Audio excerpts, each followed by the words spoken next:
Patterson, and I'm the Communications Coordinator for Texas Schools Project. Today we're going to be hearing from Dr. Rodney Andrews, who is, in addition to being an assistant professor of economics here at UT Dallas, is also the director of Texas Schools Project, as well as the UT Dallas Education Research Center. Prior to coming to UT Dallas, Dr. Andrews was a Robert Wood Johnson Scholar at Harvard University. His research interests include the economics of education, labor economics, public finance, and applied microeconometrics. Ongoing research topics include the effects of high school courses on subsequent educational and labor market outcomes, the effects of Texas' targeted pre-kindergarten program on academic performance, and the impact of limited English proficiency courses on subsequent academic outcomes. Today, Dr. Andrews will be sharing his research on quantile treatment effects of college quality on the distribution of earnings. Dr. Andrews received his PhD in economics from the University of Michigan. Please join me in welcoming our own Dr. Andrews. Thank you. I apologize for being late. So this is joint research with my former student and colleague and graduate of the University of Texas at Dallas, Jing Lee, who's now at the University of Tulsa, and my friend and colleague, Michael Lovenheim at Cornell University. Right, so the title of this talk is Quantile Treatment Effects of College Quality on Earnings, Evidence from Administrative Data in Texas. Right? It's a lot of words, but I guarantee that the meaning should become clear in a few slides. The disclaimer.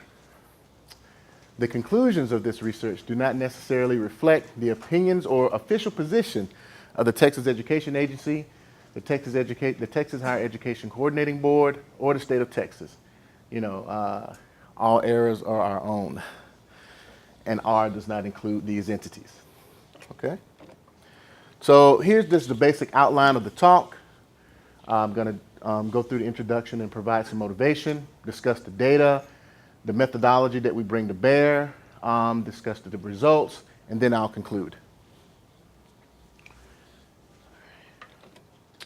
So there's a fairly robust literature in economics that looks at the returns to attending, graduating from, enrolling in relatively elite colleges, right? And, you know, while the evidence is mixed, on the main, you tend to find relatively large returns for attending, graduating from, enrolling in institutions of higher learning that are considered to be of relatively high quality, where for now, I'll elide consideration of how one goes about actually defining what quality is, right? But generally, the papers on this list, we're talking about elite private and public institutions, Williams, Amherst, Yale, University of Pennsylvania, and the like, right? But it isn't a consensus, right? So in a couple of papers, Stacy Dell and Alan Kruger find that the payoff to attending a more costly college is greater for students from disadvantaged backgrounds. And then in a recent paper, they find that, well, the returns are high, but once you sort of adjust for SAT scores, then the differences decline in magnitude, right? You know, why is this topic interesting? I don't know what you think the returns are to going to an institution of higher quality or a high reputation, but, you know, anecdotally, we know that parents expend a tremendous amount of resources in terms of trying to get their kids into these institutions, right? The evidence about the returns with respect to earnings is sort of mixed, but, you know, I tend to believe that parents, for the most part, act rationally. And then the question is, well, I like to think that the returns have to be meaningful if individuals are expending a tremendous amount of resources to try to get their kids into these institutions, right? Right. But what does the literature miss? Well, all of these findings that I mentioned here are basically talking about averages, right? We're talking about means, conditional on a number of characteristics of the colleges and the students who are in those colleges, right? But we sort of miss out on some basic statistics. the mean is only one feature of any distribution, right? And depending on the distribution, it might not be the most useful way to characterize it, right? Right? So for example, if the distributions of returns is highly skewed, then using the mean as a measure of the expected return is significantly risky, right? It doesn't give you the information that you would need, right? Or to put it bluntly, you know, one of the reasons that we sort of tout going to college is that we promise kids high returns, right? Understanding that we're only giving them the average, right? But that's not really all the information you would get, you would need. You'd want to know, well, if I tell you 24% return, is that the return you're going to get, right? Or is that the return the model student is going to receive? We present evidence here that that mean might not be informative, right? And having some information about the set of returns that a student is likely to encounter is a useful piece of information to have as students endeavor to figure out where it is that I should go to college, okay? The second point, if you look at the previous studies, right, we're talking about these studies focus on a relatively elite subset of colleges. Williams, Amherst, Harvard, University of Pennsylvania, Yale, my alma mater, the University of Michigan, all right? These are excellent schools. They do excellent things for students. But they're a small subset of the places that actually provide post-secondary education, right? The model student is not going to end up at these places, right? Yet all the information or a great deal of the information that we have about the returns to quality sort of uses these institutions as the starting point. And so one should worry about the generalizability of these findings, right? That is, for example, a lot of the studies focus on, you know, highly selective private institutions, and only roughly 6% of first-time college attendees in the NAILS 88 actually attend a highly selective school. So there are 2 points. One, we're only giving most of the studies that I cited previously only give you one feature of the distribution. You could very well want more. And they focus on a relatively small subset of the population of students who actually go on to receive some sort of post-secondary education, right? So we try to fill this lacuna in this paper. So what do?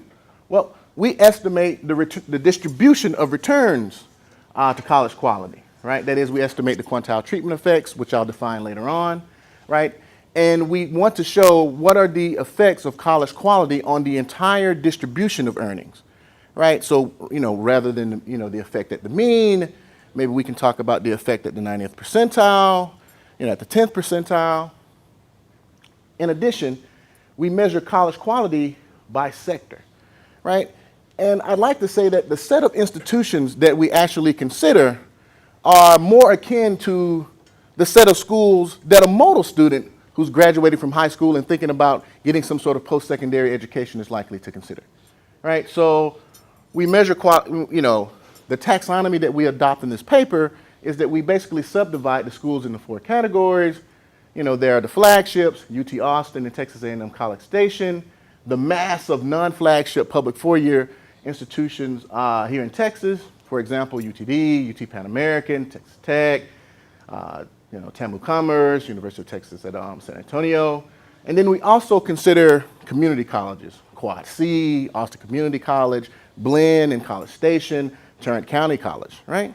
So we offer you a broader look at the distribution of returns, and we also consider a broader swath of the distribution of students who actually go on to get some sort of post-secondary training, right?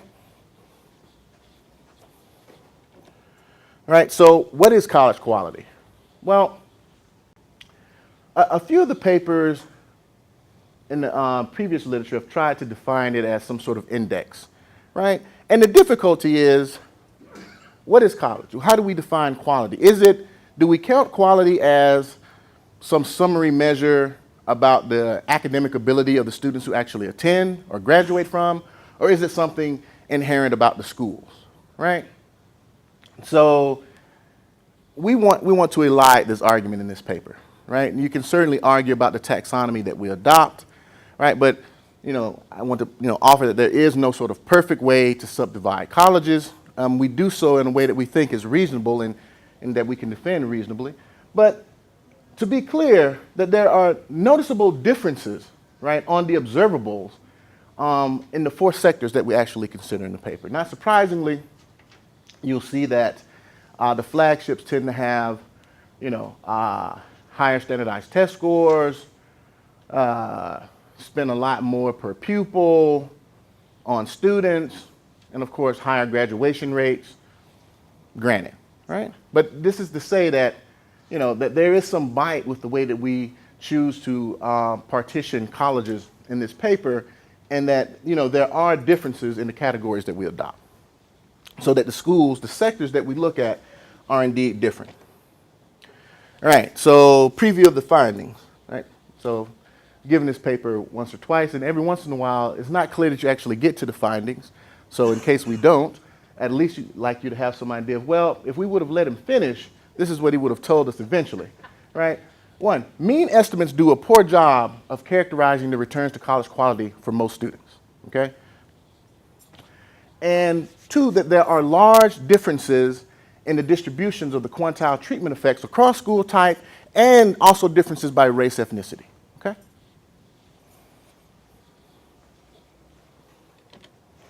All right, so what do? Well, I work at UTD. I'm at the Texas Schools Project. We make use of administrative data housed at the University of Texas at Dallas's Education Research Center. What does that data look like? All right, sources. We get data from the TEA. This is where we get sort of K through 12 student outcomes, including test scores, TOS scores, and information on the high school attended. We get information on where students graduated from and where they attended from the Texas Higher Education Coordinating Board, and we get quarterly earnings from the Texas Workforce Commission. And then so this is the sources of the data, and here's some restrictions, right? We restrict ourselves to full-time male workers who graduated from high school in Texas between the years of 1996 and 2002 and who finished college before the age of 25. And we use individual average residuals from regressions of log quarterly earnings on cohort year and quarter of year dummies, right? So we're worried about earnings, right? And there are features of the earnings distributions that vary consistently. And we want, essentially, the last bullet point says, look, we want to get rid of this sort of temporal variation in earnings, okay? Why do we restrict ourselves to full-time male workers? We have results for females, but here I think when we talk about males, we don't have to tell a story about the labor market and fertility decisions jointly, right? Interesting paper, of course, but it's not the paper that we're going to get today. All right. Rodney, what was finished college? I mean, was that a terminal degree, like an associate's or a bachelor's? So we're looking at graduates. So if you finished a bachelor's degree, right, at Texas A&M or UT Austin, or for one of the 4 years, of course, the indicator for that particular category is a 1. If the only thing that you did was acquire, sort of a 2-year degree, you receive a flag for that as well, right? And you had to do so before the age of 25, because thinking about sort of the education of individuals who are a bit more advanced in age, we think is a different problem here, right? Essentially, we're thinking about something more akin to what you would call, we call them traditional, but they're not as common as they were in sort of the line of more traditional students who transition from, within, say 1 to 2 years of graduating high school, you start college and endeavor to finish. So no professional certificate in there as an outcome? Okay. Are there private colleges in the circuit? No, we don't have. We don't have coverage of private institutions, right, in this paper. All right. So again, we focus on male graduates. Our total sample size is a little more than 94,000 male graduates, and some additional sample inclusion criteria. No missing data for any of the covariates. Students must finish before the age of 25, and the graduate's earnings for a given year. We only include them if you work for at least 3 consecutive quarters, right? And the students must not be currently enrolled in graduate school when the earnings are measured. All right, so we make these restrictions, and so that should hint at some of the the limitations to who you think these results should apply to. Granted, but at the same time, we think these are reasonable assumptions to make. Right. So one of the issues is that what about graduate degrees, since you've got till age 25 if they've got an MBA or something like that? Well, we only focus on if you got a bachelor's degree, right? Goodness. Great. This is why you should turn your phone off.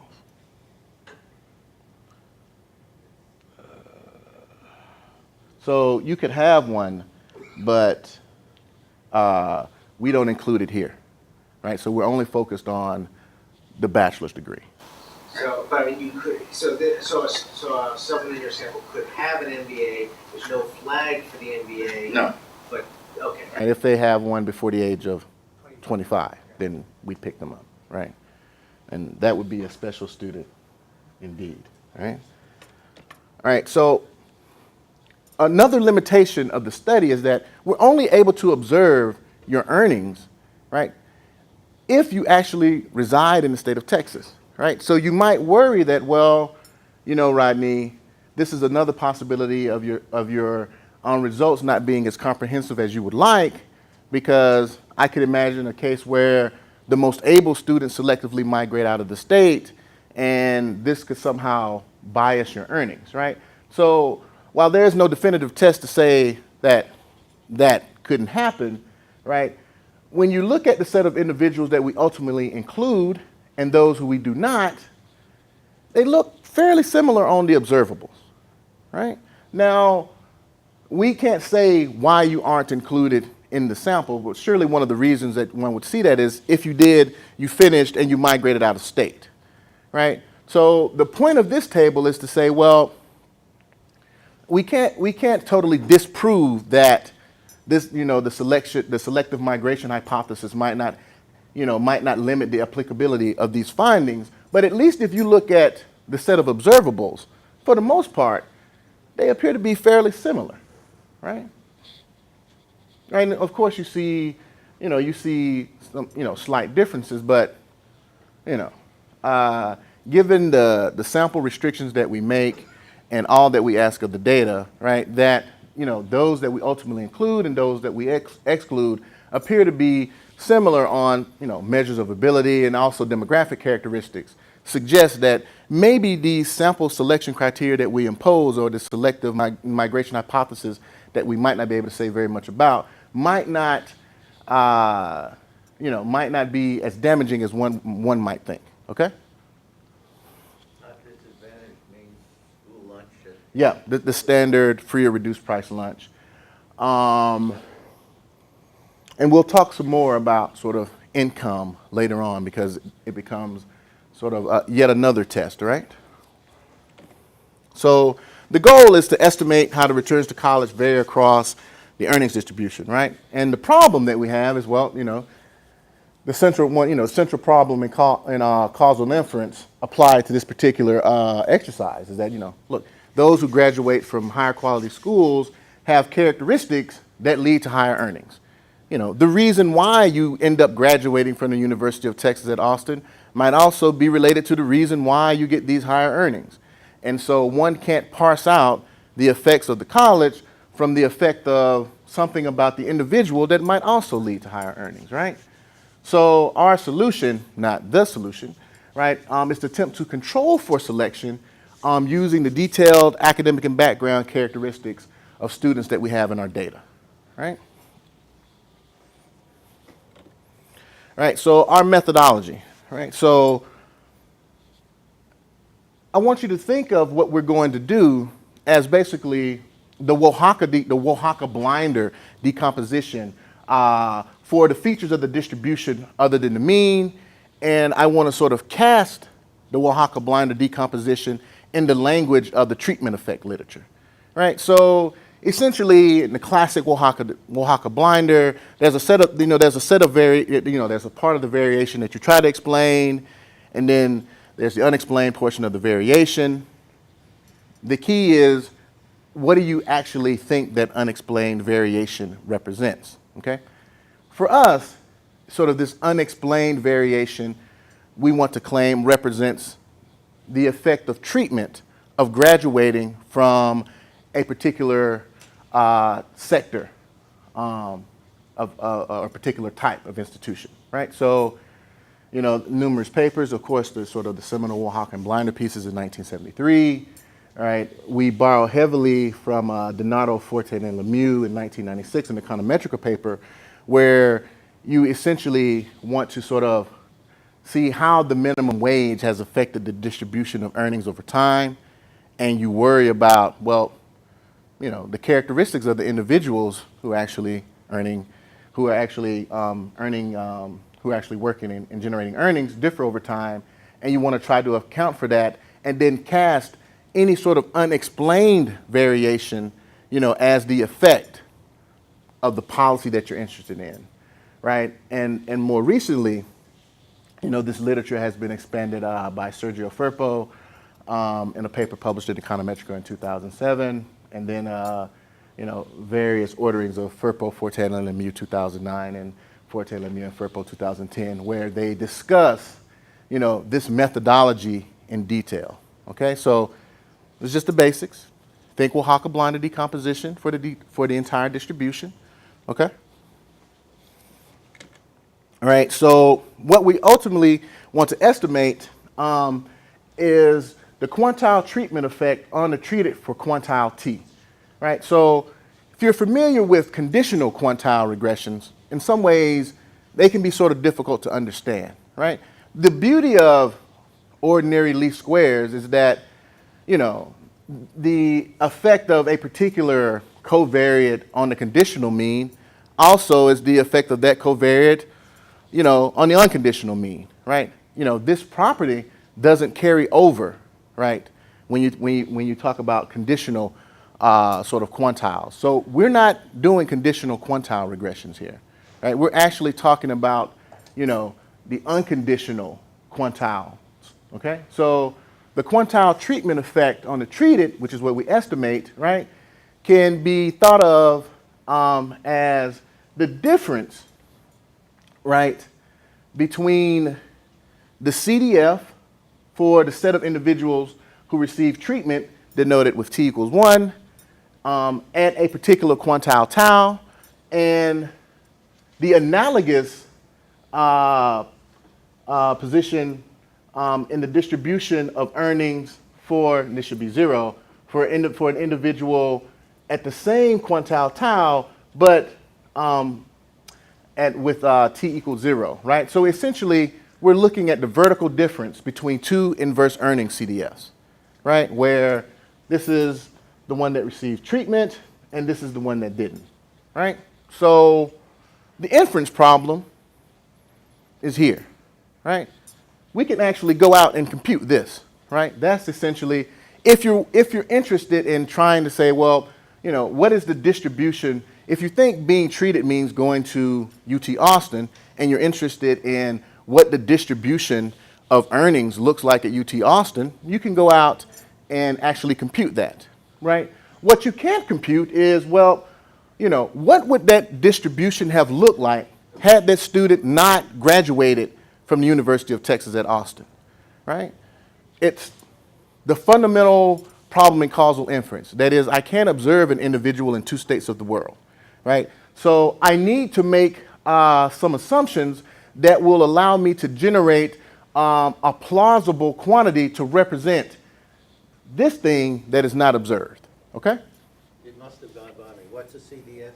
Right, so essentially, the CDF is the cumulative density function of the earnings, right?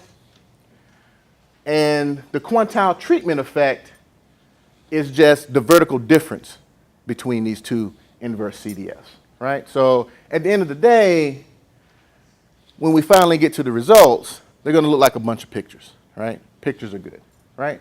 So we use a method proposed by Donato, Fortin, and Lemieux to estimate counterfactual earnings distributions, And then we interpret the estimates in a manner akin to Duxham in 1974, right?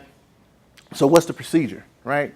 We estimate a logit as a function of the observables, right? Where we're trying to predict, what's the likelihood that a student graduates from a particular college sector, right? We predict the likelihood ratio for each individual, right? And then third, we weight the control distribution by the odds ratio. So say it in words what we're trying to do, right? In a way that should be, easily parsed. So suppose again that I'm interested in, what's the effect of graduating from Texas A&M, right? I can observe this quantity for students who graduate from Texas A&M. What I can observe is, well, what would have happened if he or she would have graduated from UT Pan American, right? So I need some way to try to generate a plausible representation of that. My claim is that, well, then what is the control group, right? So in this paper, the control group is essentially the set of graduates of the non-flagship four-year publics in the state of Texas, right? We can present we show later on that we think this is plausible. That is, there are students who matriculate here at UTD who could have just as easily have ended up at Texas A&M and UT Austin, right? And there are students here who matriculate at UTD who could have there are students here at UTD who just as easily have ended up in a community college, right? And so essentially what we want to do is then use these students, but adjust for these differences, right? And to do so, we need to make some assumptions, okay? All right, so first is that, this is identified off of two assumptions, right? First is the selection on observables, right? So remember earlier I said, look, I'm really worried that the reason that a student ends up graduating from the University of Texas at Austin, right, is related to something that maybe I can observe that also leads that student to obtain higher earnings, right? So, and ultimately what I want to do is I want to say, well, the reason why I want to know how much does graduating from the University of Texas at Austin contribute to what I observe, right?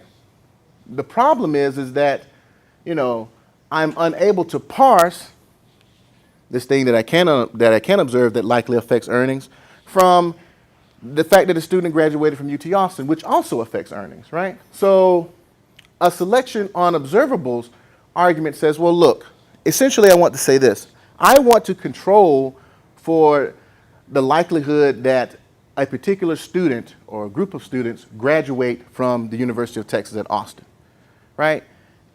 Right, so essentially, this is a fancy way of saying I want to make an apples to apples assumption, right? That is, I want to estimate the likelihood that individual students graduate from the University of Texas at Austin, right?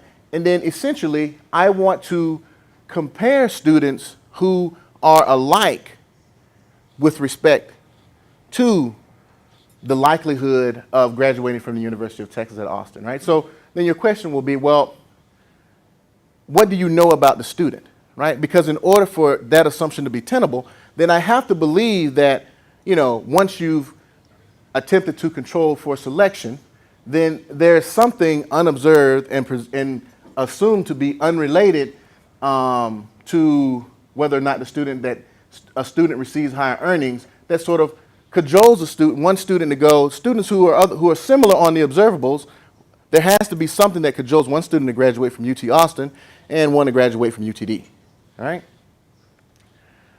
So first, let me tell you something about what we have to try to predict the likelihood of finishing at a particular institution, right? So we have, quartics of Texas high school math, reading, and writing standardized exams, and also within high school relative rank on each test, right? So we're using sort of high school level information, right? And so one can think of this as a metric of ability, right? We know something about, ethnicity and race. We know Title I status, English proficiency, free and reduced price lunch status to try, as best we can to look at sort of socioeconomic status.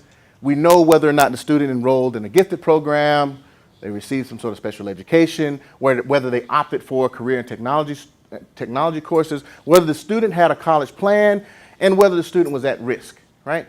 There's also evidence that the environment that a student resides in or is educated in also affects whether you go to college and whether you graduate. We try to control for that by including sort of the ethnic composition of the high school, the percentage of students in each socio and economic status group, the percentage of gifted students and students at risk, the percentage of students of Title I eligible students and total school enrollment, right? So, this is a particularly rich source of information, all right? Right, so the exercise is, I want to say, here's the effect of graduating from a school of higher quality on earnings. I recognize that there are things other than the quality of the institution that affect earnings. I worry that there's something that affects, that there's something that exists that affects where you go to school and also affects the earnings that you receive, right? I make a selection on observables assumption, which says, once I sort of account for these observable differences, then the only things that drive a student to finish at UT Austin relative to UTD, right, is essentially uncorrelated with subsequent earnings, right? So, what might some of these things be, right? Well, we study the economics of education, at least I do. There's a ton written about why students select to go to, or we try to explain why students go. And in the literature, we know remarkably little about why students ultimately elect to go, end up where they end up going to school and where they end up graduating, right? So, we know some of the following, that if a school's football team was successful beyond expectations, they can expect a bump in applications. It's been shown time and time again. If you talk to sort of admissions officers who worry about yield, right, they keep records of things like, did you have a campus visit, right? Was it a good visit, right? Some of these things have also been shown to be, positively predict where you are. Things such as the choices of your peers. Where are you going to school? I don't know. I'm going here. Might be a place that I go, right? The claim is that once we adjust for these observables, right, these things that push one student to go, students who are observably similar to finish at UT Austin versus UTD is relatively idiosyncratic and is unrelated to any factor to earnings later on. That is, the reason why you went here after I adjust for all of these things is unrelated to subsequent earnings, right? That's what the selection on observables argument means. And we try to offer some examples here, right? Which relates to the first bullet point, right? And all the things that I listed when I tried to convince you that, I have an extraordinarily rich source of data, right? We're missing some controls. So we know that, that there is a relationship between parental education, income, ability, and subsequent college completion, right? And again, there's some evidence that the high school matters. So in work by Jesse Rothstein, where he essentially estimates what I like to call sort of, performance regression. So, what colleges do is, I have the observables on a student, and I want to predict, based on the past, how well is this student likely to do at this institution, right? And so what Rothstein shows is that, and generally these regressions take, include sort of, first semester GPA, students' own high school GPA, standardized test scores, right? And then they sort of take these coefficients, apply to students who haven't come, and then they predict, right? What Rothstein shows is that if you take this sort of exercise and you add as an independent variable some measure of the high school's SAT score, then the coefficient on students' own performance measures are statistically insignificant, right? Which suggests that there's something important about the high school, right, in terms of college performance, right? Additional piece of evidence that the high school matters in some ways that might not be captured in the controls is work by Marta Tienda and Mark Long, where they say, well, if you look at the University of Texas at Austin and Texas A&M, right, and you run these regressions where you want to look at college performance as a function of the observables, right, and they're interested here in, minority white gaps in academic performance, they find that, so once you include high school fixed effects, then, the differences in minority white performance essentially go to zero. Again, some evidence that suggests that the high school is important, right? So in some specifications, we include high school fixed effects because we worry that our controls for the high school might not adequately capture this thing that we worry about. And we find that including these high school fixed effects doesn't substantively affect our results. I mentioned that parental education and income are likely also important. And I apologize, but we don't have those measures for everyone in the sample, right? But for a subset of students, particularly students who apply to the higher quality institutions, Texas A&M and UT Austin, for a subset of students, we actually have information on parental education and income, right? So the exercise that we engage in is that we take our model for the subset of students that we have this additional information, and we essentially estimate it while including, these additional covariates, right? Then for that same subset of students, we estimate that model, our baseline model, where we don't have these measures. And what you find is that if you compare the results after doing both those things, then they're virtually identical, right? Which suggests that the controls that we have do a fairly good job of accounting for, the effects of parental education and income, which sort of corroborates the selection on observables assumption that we need to make, right? So Rodney, I'm sorry, can you expand on that? Because when you say for a subset of students you have parental education and income, does that include financial aid and scholarship? No, I'm just talking about how much the parents make, what's the education level of the parents, right? You could arguably say that it's correlated with what you can control. Right. So, in this exercise, you're not really interested in, actually, what's the sign or the magnitude of any of these covariates, right? You're only interested in accounting for differences in selectivity that these things could induce, right? All right, so that sort of corroborates the third bullet point. Another assumption that we need is rank permanence, right? So I'm comparing the entire distribution of earnings, right? The reweighted distribution of earnings for students who graduate from different college sectors, right? In order for you to say this is a quantile treatment effect, what I essentially need to have is that, I'm going to engage in an exercise where I'm going to adjust the entire distribution, right, of students who graduated from the non-flagship public 4 years so that they, on the observables, they look like the students who graduate from Austin, right? What I need in order to characterize this as an unconditional quantile treatment effect is that when I make this transformation, that a student's relative rank would not change, right? So if you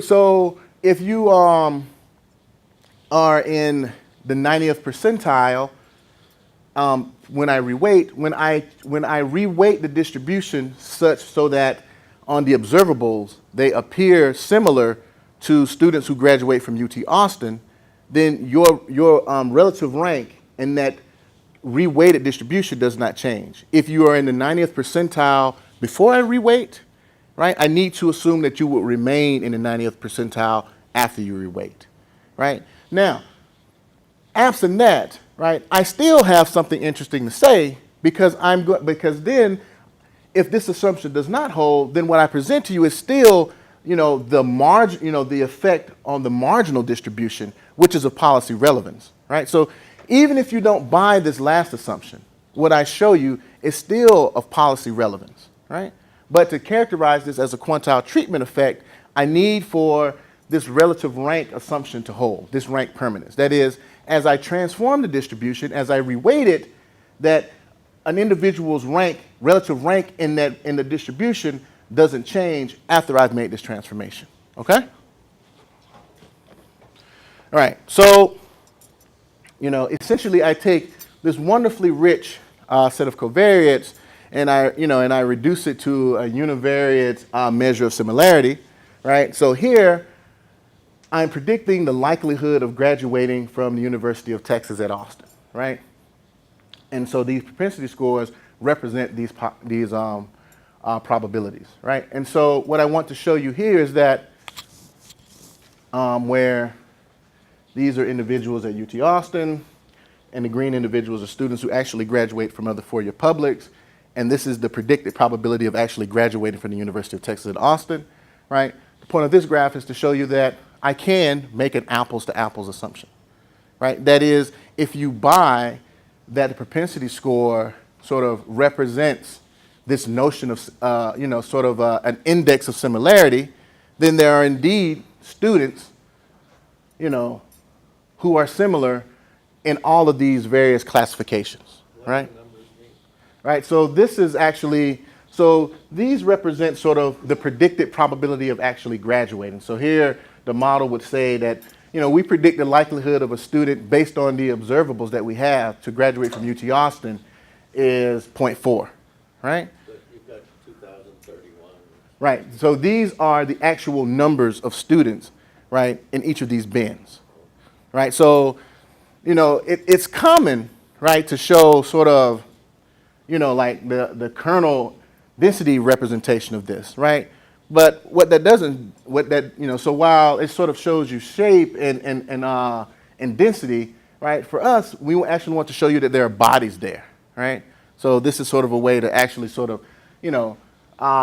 look at the numbers, right? And we want to show you that there are indeed individuals, right, who are similar in both treatment and control along this sort of univariate dimension of similarity, which is what the propensity scores basically is, right? So it's a summary index, right? Where I want to see, are you alike with respect to the likelihood of graduating from the University of Texas at Austin, the predicted likelihood of graduating from the University of Texas at Austin as a function of the observables, right? This means in your first category on the right, there are, in your entire sample, there are 35 people who actually went to the University of Austin who were very likely to graduate. Who we predicted are highly likely. Who did not go.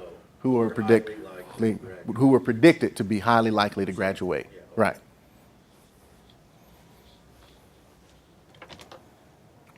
Same graph for the University, for Texas A&M, right, with the same interpretation. Again, right, and in some ways it's reasonable. You can see, that the relative differences start to vary because it sort of makes sense that as we move to higher predicted probability of graduating from Texas A&M, it's your expectation that students who actually finish at Texas A&M should dominate in some sense, right? And so it's not unexpected that you get a mass of students with relatively low predicted probabilities of graduating from Texas A&M here when they come from sort of other four-year public universities in Texas, right?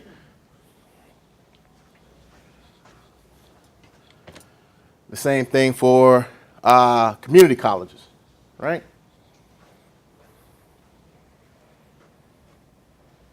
So essentially the control group for each of these exercises is the set of students, of graduates of other four-year public universities in Texas, right? Reweighted appropriately, okay? So this is, the evidence I want to show you that, look, Rodney, you're telling me you need to make an apples to apples comparison, right, in order to generate your results. I just want to show you that there are apples of each type in both the treated group and a control group. Okay? All right, so here are sort of the mean results, right, which is encouraging, right? So you'll note some differences in terms of the returns across each sector, right? But if you sort of examine the literature as a whole, our results, the mean results, where you just basically run a specification like everyone else has run. I'm going to regress sort of our measure of earnings on the left-hand side and the observables that we have on the right-hand side. And then I'm going to generate these sort of earnings measures, right? So, as expected, graduating from the University of Texas at Austin, Texas A&M College Station, on the whole, yields a relatively high return. We're thinking this is sort of 11.5%, or 21.2% return, which is encouraging because it's in line with sort of the mass of estimates out there, that purport to look at the returns to go into colleges of a particular type. And you'll also notice that, there are differences, once we consider race and ethnicity, right? So there is some heterogeneity in mean returns that vary both across college type and by race, ethnicity, okay? So, and then the graphs to come, should you keep in mind, sort of try to keep these sort of baseline estimates in mind, and we'll have them on the graph so that you compare, what you would get in the mean, what you'd get if you only were interested in the mean relative to what we try to show you when you look at the entire distribution of returns, all right? All right. So this is essentially what we're going to do now ad nauseum, right? So the green line, and like in the past, we've given this presentation, and one of my advisors is colorblind, so I said the green line. He said, green line, I can't see that. Hopefully no one here is colorblind. If you are, then the green line is the one on top, right? And that represents this represents the distribution of earnings that we observe, right? The first term in that difference on the right-hand side, right? The blue dashed line represents the distribution of earnings for graduates of other four-year public colleges and universities in Texas that we observe, right? The red line represents the counterfactual, right?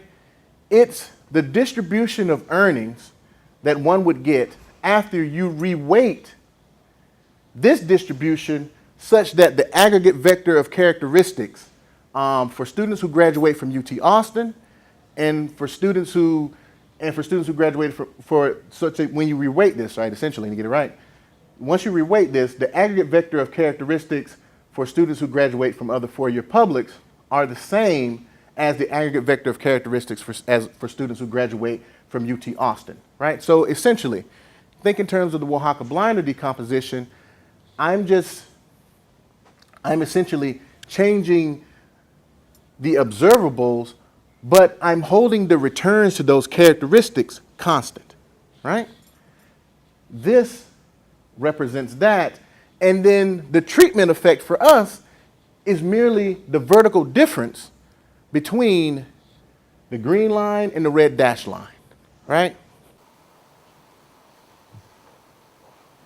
And that's logged, so the actual differences are greater. Right. Right. So we could go along and try to give you that, but here is where we've actually calculated these differences for you and placed confidence intervals about those differences, right? So the way that we essentially go about generating these confidence intervals is we do it via bootstrapping, right?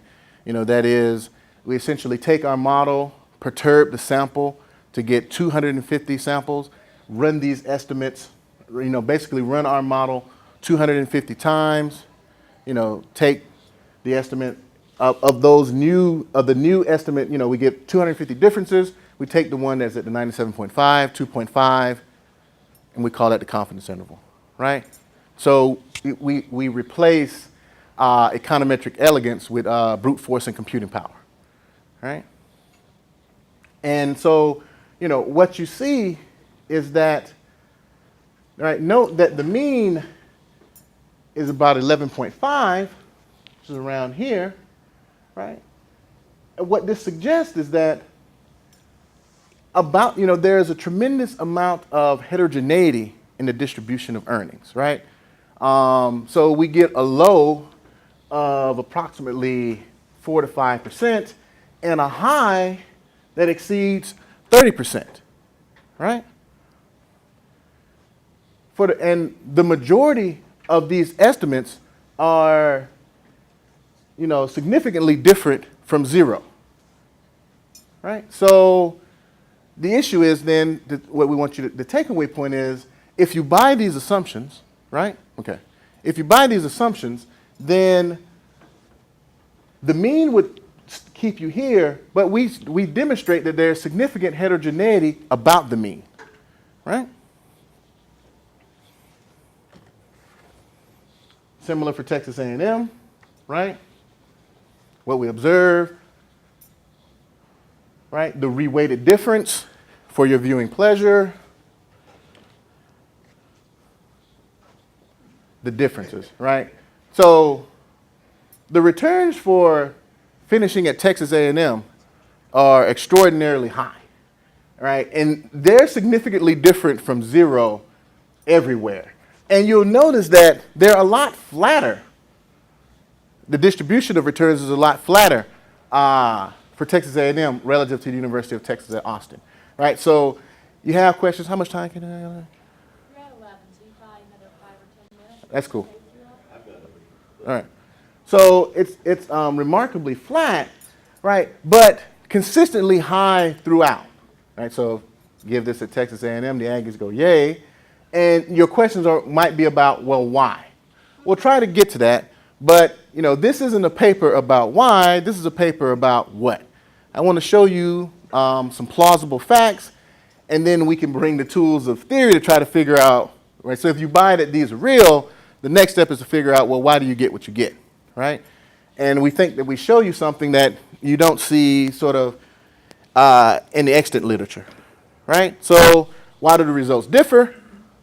Right? Well, you know, there are differences, especially for UT Austin and Texas A&M. You know, there are differences in the selection of majors, right? A lot of petroleum engineering majors at Texas A&M, a lot of agriculture majors. You know, there is no agriculture majors here at the University of Texas at Austin. And if you know something about sort of the set of returns, right? And if you don't, I'm going to tell you what it is anyway, so you can, you know, this is a rationalization for why you get what you get. Engineers essentially start out relatively high, right? Now, over the life cycle, the earnings are relatively flat, but when you start out, they're relatively high, and we think that the difference in major probably contributes a lot to why you see the difference in the distribution of earnings at Texas, between Texas A&M and UT Austin, okay? And so here's the estimates of UT Austin once we account for including college majors, right? And you'll notice that now it still has a lot of variability, but it flattens quite a bit, right? It becomes, the distribution of returns becomes more similar to Texas A&M, right? But you'll notice that these error bands, while large, right, are still like significantly different from zero, right? And you generally get this sort of perturbation in these types of models when you move to the tails of the distributions, right? This is for community colleges. Now it's different. Now we're comparing graduates from other four-year publics to community colleges, right? So you would expect that the distribution of earnings for students from other four-year publics would lie above that, right? And so now when we adjust so that the observables for these students appear similar to students who actually finish at community college, it drags it down a bit, right? Doesn't do much here, a little more action there. Is that legend right? Yeah. Damn it. No. Community This should be community colleges, my bad, right? But this is the difference with 0, the bold red line. And relative to, the returns to graduate, to finishing at a community college, relative to a student with a similar set of observables who finishes at a public four-year college is negative for the most part. With I think 1 or 2 quantiles that actually achieve slight significance, right? But for the most part, the returns are negative, right? Right. So, thus far we suggest that the mean does a poor job of characterizing the distribution of returns that students face, right? And now we essentially repeat this exercise by taking into account differences by race, right? So here is the distribution of returns for black students at UT Austin, right? Again, the majority, the bulk of the estimates, none of them achieve statistical significance, but you'll note that there is significant heterogeneity in the returns, right? Especially at the tails, all right? Right? For Hispanic students, right? And you see that the returns, right, become, right, is more akin to what you see when you take the full sample, right? Not statistically significant here, but become, relatively large and statistically significant as you move to the right in the distribution, in the earnings distribution, right? If you look at for Texas A&M for blacks, very intriguing at the tails, especially at the bottom of the distribution. That's a 1. That's huge, right? Again, you have to worry because now you're really asking a lot of the data because, the sample sizes here are likely small for what we need, right? But still, these results suggest that interesting things are going on. And in difference to the returns when you looked at blacks at Texas A&M, the returns for blacks at Texas A&M relative to UT Austin tend to be positive and noisy, but the returns are large, right? For Hispanic students at Texas A&M, again, very large, significant heterogeneity at the tails, but for the bulk of the distribution, right, it's relatively flat, extremely large at the tails. Here we're talking about on the order of 30%.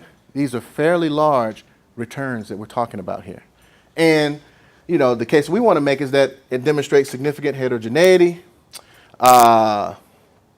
Here we do, for fun, we look at Asian students who graduate from 2-year colleges. Again, these estimates, the confidence intervals are wide, samples relatively small, but still, for the bulk of the distribution of earnings, the returns are negative and statistically, different from 0.